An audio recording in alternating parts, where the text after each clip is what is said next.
My skin remembers everything. Every wrinkle is a story.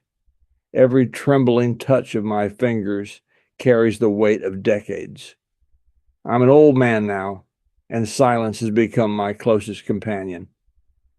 The world moves fast around me while I sit here, watching, remembering. When you reach my age, time becomes something entirely different. Not a line stretching forward, but a dense landscape of moments. Memories don't fade. They crystallize. They become sharper, more painful, more beautiful. I want to tell you something that took me 8 decades to understand. Life is not about achieving, it's about experiencing. I was never the successful man my family wanted, never the businessman with polished shoes and a perfect resume. I was something else, a dreamer, a wanderer, someone who collected moments instead of titles. My hands worked hard, not in offices, but in gardens, in workshops, in moments of unexpected connection with strangers who would become friends. There was a time I believed success was measured by money, by promotions, by the car you drove or the house you owned. How wrong I was. Success is measured by the softness of your heart, by how deeply you loved, by how honestly you lived, by the courage to be vulnerable when the world demands you be strong. I made mistakes. So many mistakes. I hurt people I loved. I was afraid when I should have been brave. I stayed silent when I should have spoken. These are not regrets. These are lessons. Painful, beautiful lessons that carved my soul into something real. My wife, oh, my beautiful Maria, she understood me before I understood myself. She saw the poet in me when everyone else saw just an ordinary man. She knew that my dreams were not wild fantasies, but quiet revolutions happening inside my heart. She taught me that love is not a possession, but a continuous act of seeing another person. When you're young, time seems infinite. You believe you have endless chances, endless opportunities to say sorry, to say I love you, to change. But time is not a river. It's more like a fragile thread, easily broken. And when you reach my age, you realize that every moment was a miracle you didn't recognize. If these words reach someone who needs them, stay close. Listen, my story is not about success.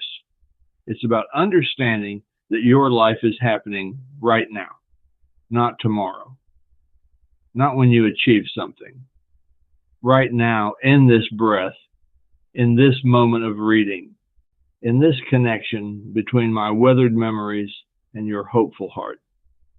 Subscribe to these stories, not because they're extraordinary, but because they're human. Because somewhere in my journey, you might find a piece of your own path. Because we're all connected in this beautiful, painful, incredible adventure called life. The weight of memory is not light. It presses against my chest like a stone, heavy with the moments I've lived, the choices I've made, the paths I didn't take. When you're young, you believe the world is a canvas waiting for your bold strokes.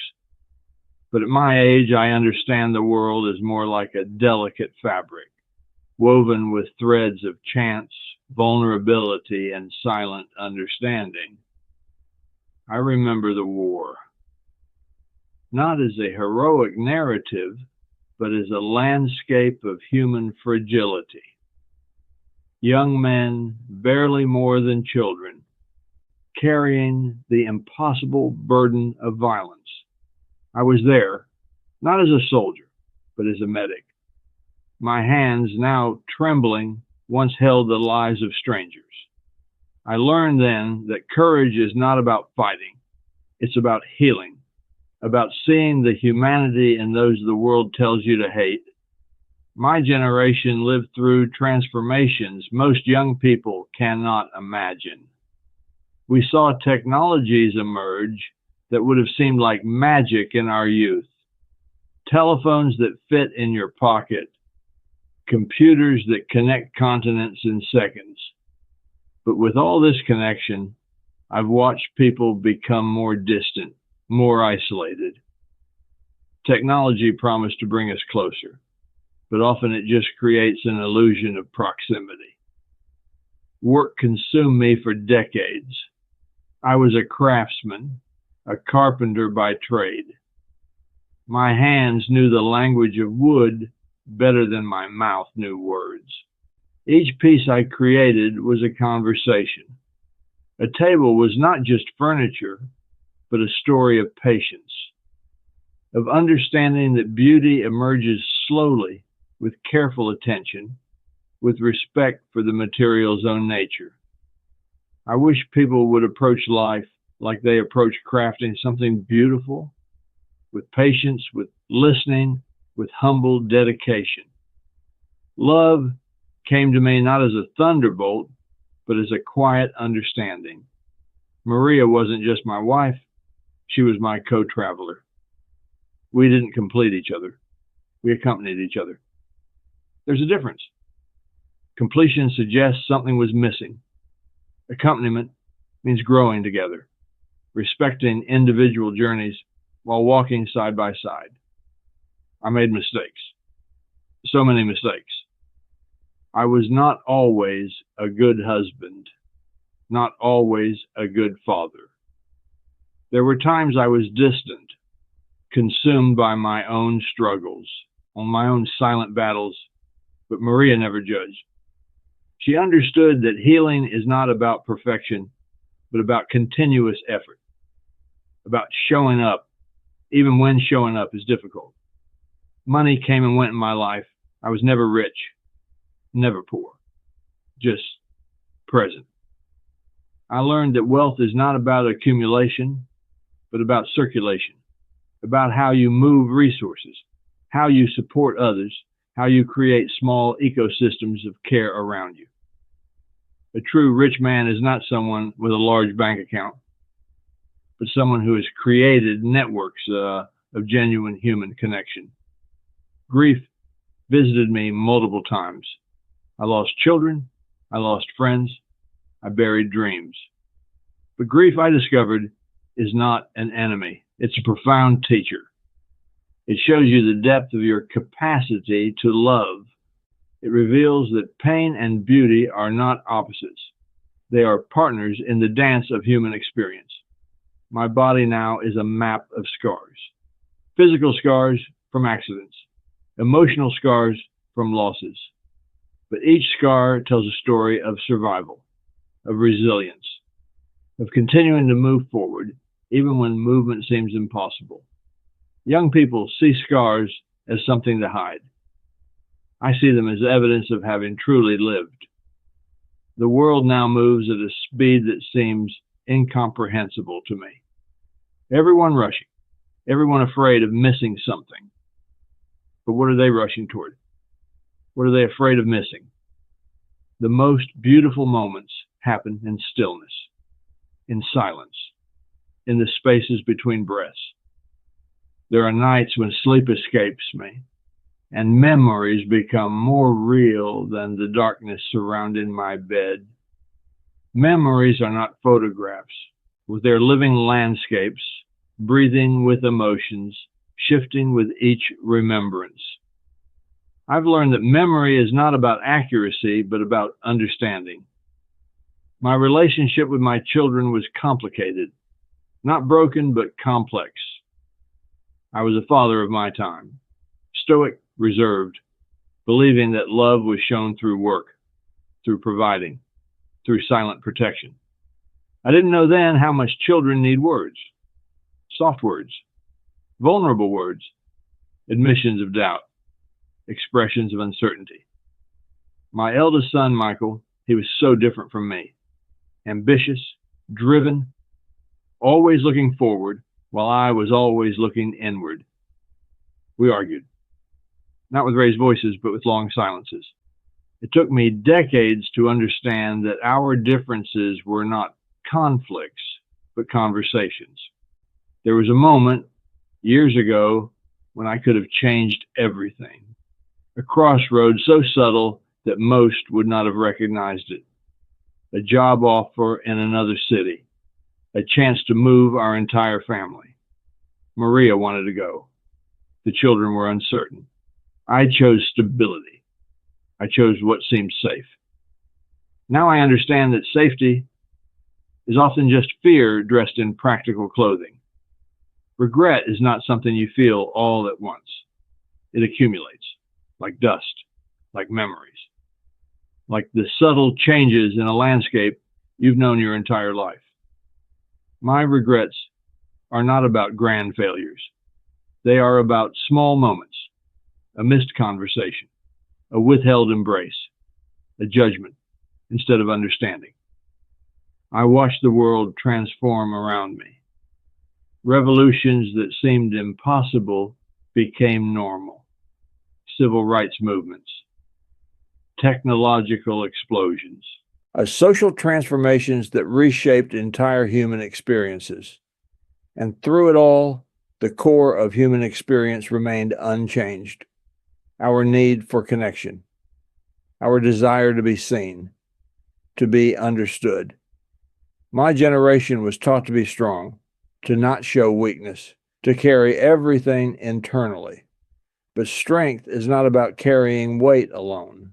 Strength is about knowing when to put the weight down, when to ask for help, when to be vulnerable, when to admit that you do not know everything. Physical pain becomes a companion as you age, not an enemy, but a constant reminder of your body's journey. Each ache tells a story. Each limitation teaches a lesson. I no longer fight against my body's limitations. I negotiate with them. I listen to them. They are not punishments, but messages. If you're young and reading this, I understand something fundamental. Your life is not a race to be won, but a journey to be experienced. Success is not about achievements. It's about authenticity, about having the courage to be precisely who you are, without apology, without pretense. If these words resonate with you, stay close. These are not just memories. These are maps. Maps of a human journey that might help you navigate your own path. Because we are all connected. Your story is continuation of mine. Your struggles are echoes of struggles that came before. Death walks closer now, not as a threat, but as an old acquaintance, someone I've been expecting, someone whose presence no longer frightens me. When you reach my age, death becomes less an ending and more a transformation, a doorway, a gentle invitation to release what has been carried for so long. I want to tell you something important, something that took me 8 decades to understand. Life is not about what you achieve. It's about what you feel, what you experience, the moments of genuine connection, the times when your heart breaks open and becomes larger. Those are the real treasures. My hands have become thin, translucent, like old paper holding decades of unwritten stories. They've worked, they've created, they've caressed, they've held pain and joy with equal tenderness. Now they rest, mapping the landscape of a life lived with increasing clarity. I was never a famous man, never wrote a book, never led a company, never changed the world in grand, visible ways. But I changed the world in the only way that matters, through small, intimate acts of human kindness, a conversation with a stranger, a moment of genuine listening, a touch that said more than words ever could. Love is not a possession. It's a continuous act of seeing, of understanding, of allowing the other person to be exactly who they are without trying to reshape them. Maria understood this. She saw me, truly saw me, in ways I never saw myself. And in being seen, I learned to see others. Time is not linear. It's a complex landscape of memories, emotions, experiences that fold into each other. What seemed important decades ago now appears insignificant. What seemed insignificant then now reveals itself as profoundly meaningful. Perspective is a gift that comes with age. I'm tired. Not the kind of tiredness that comes from physical exertion, but a deep existential weariness, a bone-deep understanding that life is beautiful precisely because it is temporary, because each moment is fragile, because nothing lasts. And in that impermanence lies an incredible, breathtaking beauty. To the young souls reading this, slow down, stop rushing. Your worth is not measured by your productivity, by your achievements, by how much you can accumulate.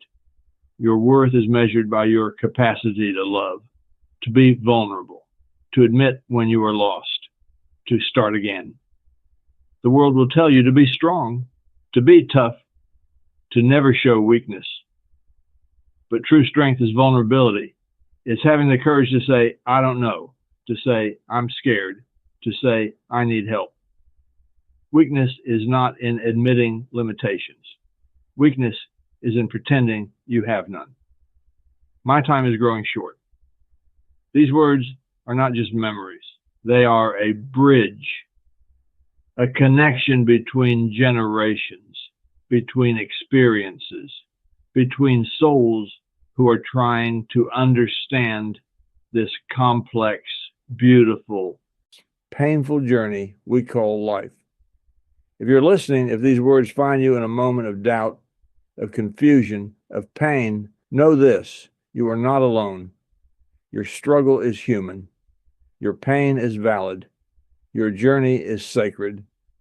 And somewhere, an old man who lived, who loved, who made countless mistakes is holding space for your transformation.